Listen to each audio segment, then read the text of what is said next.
Okay, so this has got to be one of the weirdest handhelds that I've ever reviewed, and to be honest, I absolutely love it. It's got a sliding screen, a built-in AI assistant, and a 120Hz retro-friendly display. And it feels like someone mashed together a PSP Go and a high-end Android gaming tablet, but is it practical or just a nostalgic gimmick in a clunky shell?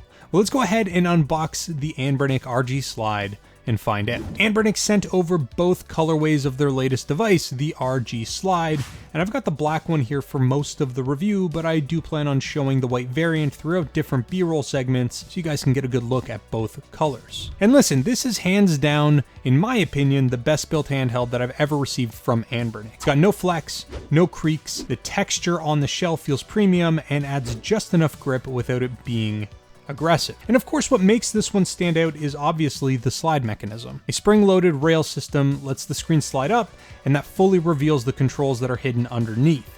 And it's surprisingly satisfying. Strong spring tension, smooth movement, and a heavy nostalgia hit if you grew up with something like the PSP Go or the Xperia Play. Now with the screen slit open, the full set of controls is revealed. You've got dual Hall effect analog sticks, a great feeling D-pad, and the ABXY buttons that land that perfect sweet spot between a tactile and a soft press. Everything feels thoughtfully tuned, and I honestly think this is Anbernic's most comfortable control setup to date. But there are definitely some trade-offs. This thing is super chunky. Like, it's really big. It's much bulkier than I expected. We're talking nearly 380 grams. And when the screen is fully extended, the handheld does become noticeably top-heavy.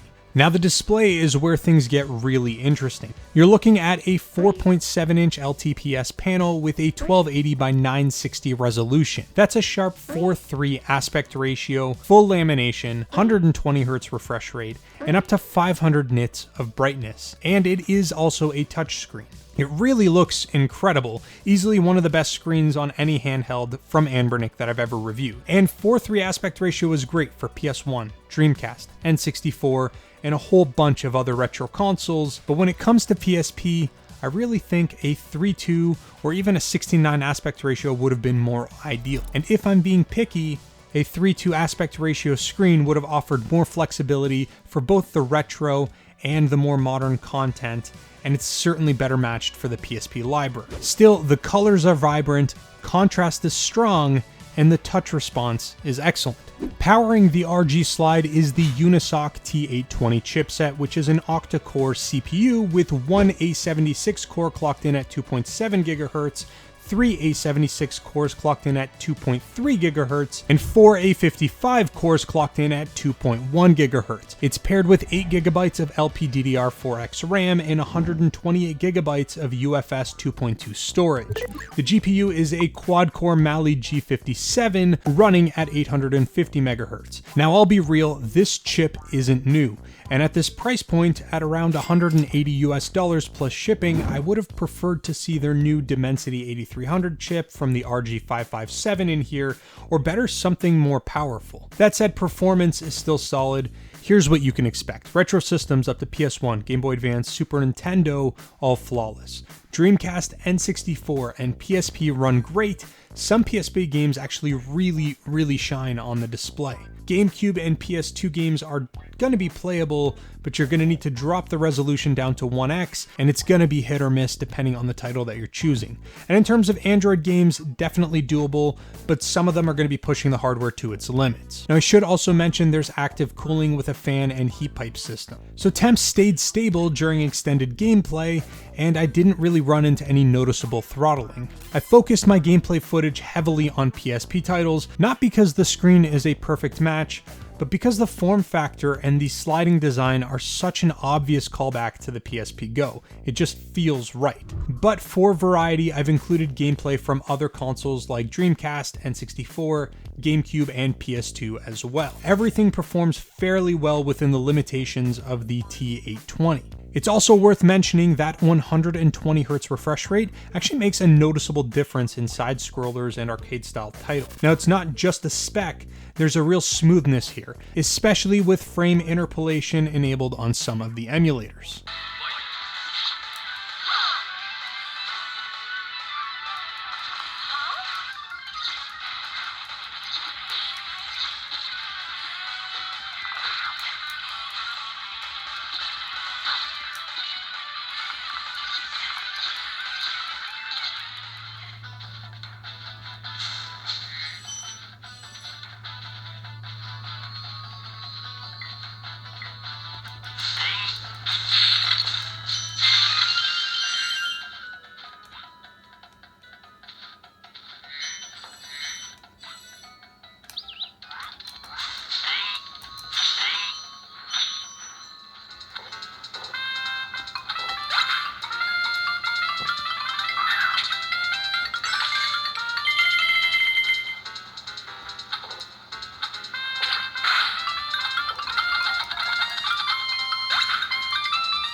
Out of the box, the RG Slide runs Android 13 and it's mostly stock, but the launcher is a little bit clunky, and I definitely recommend installing something cleaner like Emulation Station to get a better experience, but this isn't new for an Anbernic Android device anyways.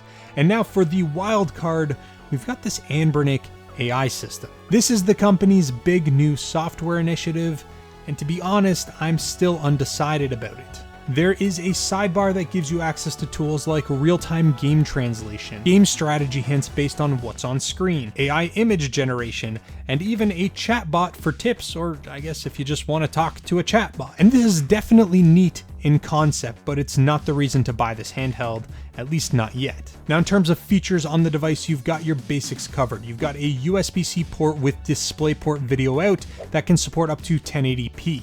You've got Wi-Fi 5 and Bluetooth 5.0, a 3.5mm headphone jack, and then you've also got micro SD card support. The 5000 mAh battery is decent as well, and it'll give you like 4 to 5 hours of solid gameplay depending on how much of a load you put on that CPU.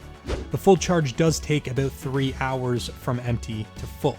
Now there's also a 6-axis gyroscope, stereo speakers, haptic feedback, and they've got free over-the-air updates, so hopefully Anbernic continues to polish the software over time, as we've seen with some of their other devices. So here's kind of where I land. The Anbernic RG Slide is niche for sure, but for the right audience, especially PSP Go or Xperia Play fans, it absolutely delivers on its promise. On the pro side, it's got excellent build quality, premium screen, great buttons and controls, and this is definitely the most fun Anbernic has had with a design in a long time. On the con side, it is bulky and top heavy.